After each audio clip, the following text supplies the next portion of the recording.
So you grew up in an authoritarian home. The rules had rules, and rules popped up at any given moment for something you did wrong that you didn't know was a rule.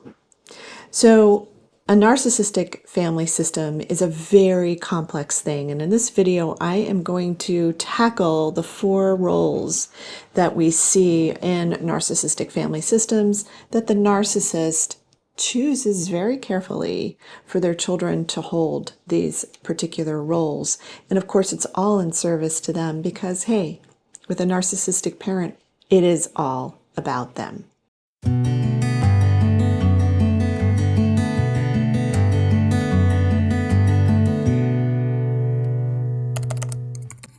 I'm Dr. Meg Haworth. I'm a transpersonal psychologist, a holistic nutritional chef, and a best-selling author. And I help women survivors of narcissistic abuse, parental narcissistic abuse, and even romantic narcissistic abuse to heal the connection between the trauma they went through and the illness or pain in the body, and help them with their holistic solutions to get well now.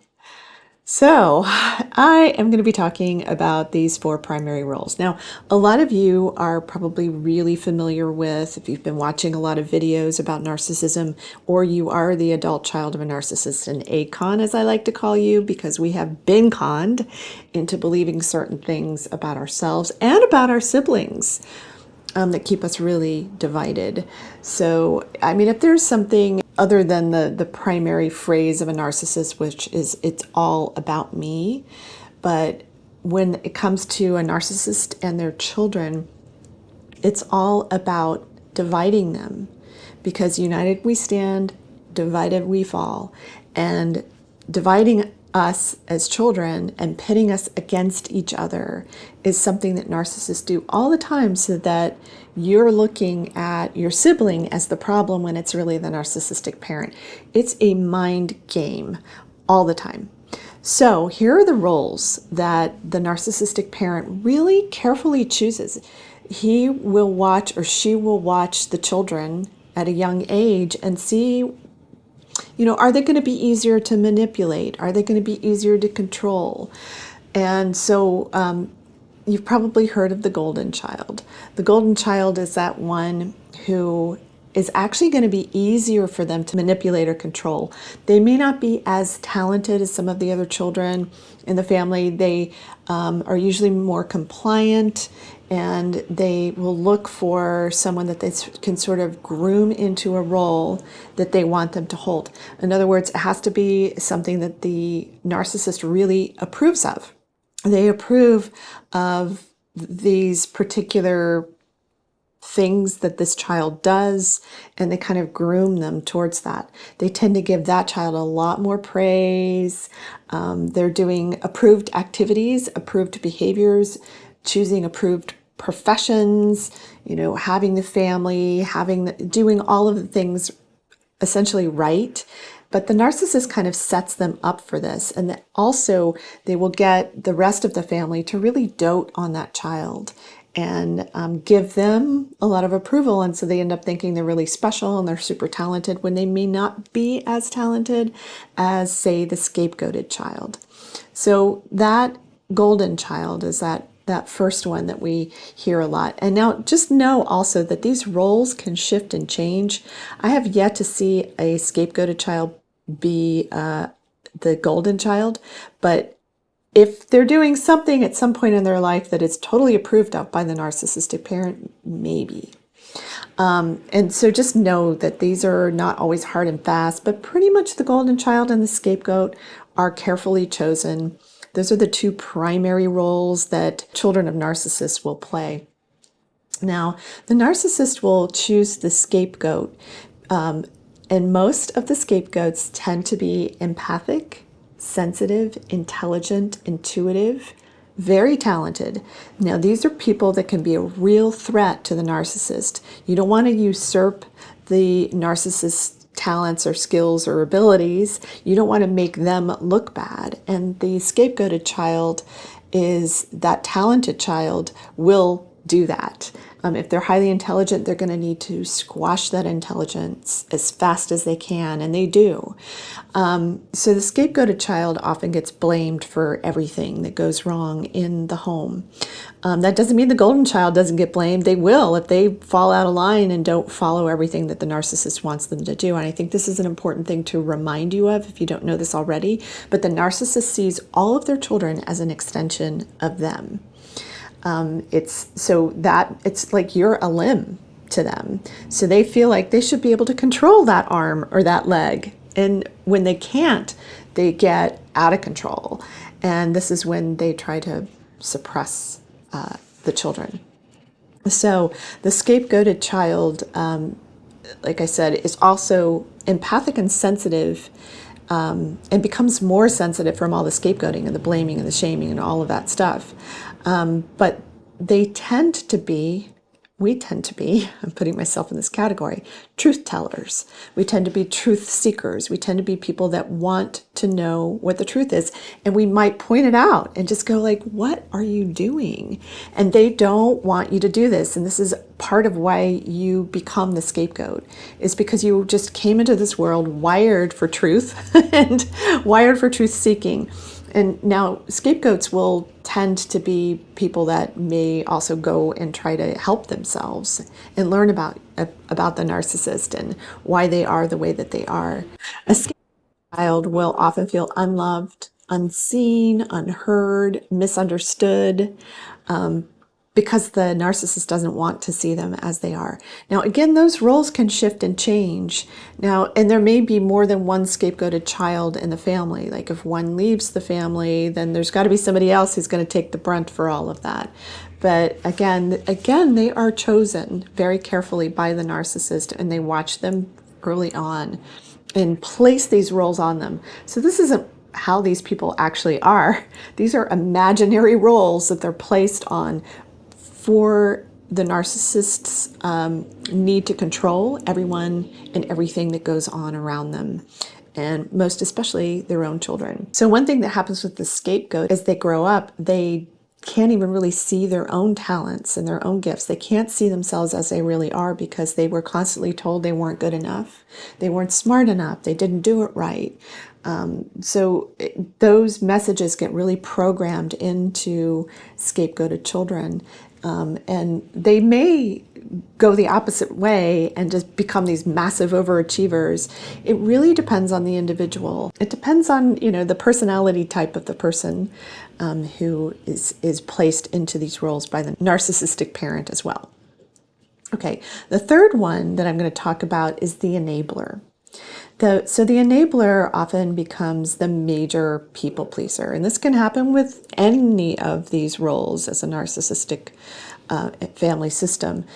But the enabler is the one who doesn't say no. They enable the behaviors of the narcissist, and they will support those behaviors. So they may minimize the behaviors, the bad behaviors, like, oh, it wasn't that bad. And what they're doing is they're walking on eggshells all the time, and they're trying to make sure that the narcissist is happy. And so they often will go to great lengths to make the narcissist happy. So they keep enabling them to continue all of their bad behaviors. And it's almost as though they're approved. Now, the enabler often will become also the flying monkey. So they may or may not know that they're being used to go get information for the narcissist, to carry out the plans of the narcissist, to carry out the machinations that the narcissistic parent has.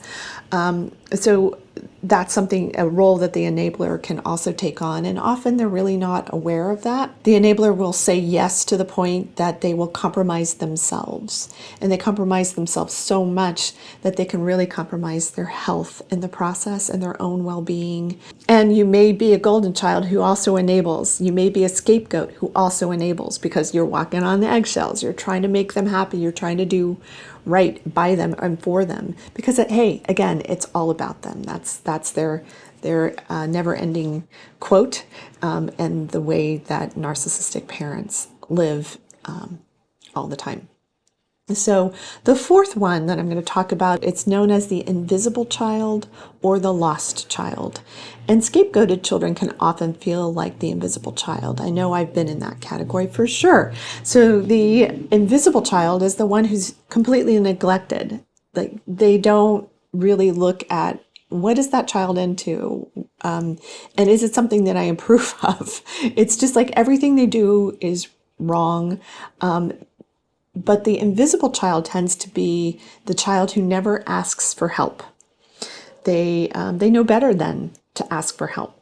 They don't believe they're entitled to any kind of help, and they're treated as though they're not going to get it anyway if they ask for that help. So the invisible child will often get lost in the shuffle. A lot of times we see this in larger family systems where there's more children. But it's easy for them to get lost in the shuffle, and the narcissist likes them to be quiet and to not say anything and to just basically be invisible. So this child is neglected. Of course, all children in a narcissistic family system are emotionally neglected, all of them. It's the weirdest thing because you're being neglected, your emotions are not being seen or heard or understood unless, of course, like if you express an opinion that is against what the narcissist believes or wants you to believe, then you're in huge trouble.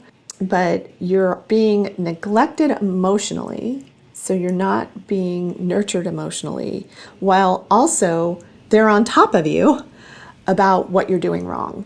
So you're being focused on all the time. But you're not being focused on for who you are, what your skills, your talents, your abilities are. You're not being loved and nurtured. The love is conditional all the time with a narcissistic parent. It's not an unconditional kind of love where they praise you for being you, for being authentically you. And it's a really difficult position to be in. So again, these roles can shift and change based on, what you're doing or not doing. Again, it's such a complicated family system, and there's so many different layers to it, and you may see different parts of yourself in the different descriptions that I just gave. And this is I'm just really skimming the surface in this video because I don't want to overwhelm you too much. But I want you to kind of think about, what role were you placed in? Were you scapegoated? Were you the golden child? Were you approved of, disapproved of? Were you coddled and praised for things that you did, and then, or not at all? Were you totally ignored? Were you the kid who didn't ask for anything? Ask yourself these questions and really kind of think about what was it? What was your role in your narcissistic family system, and how it may have damaged you, your self-esteem, your self-identity, your self-trust, your body.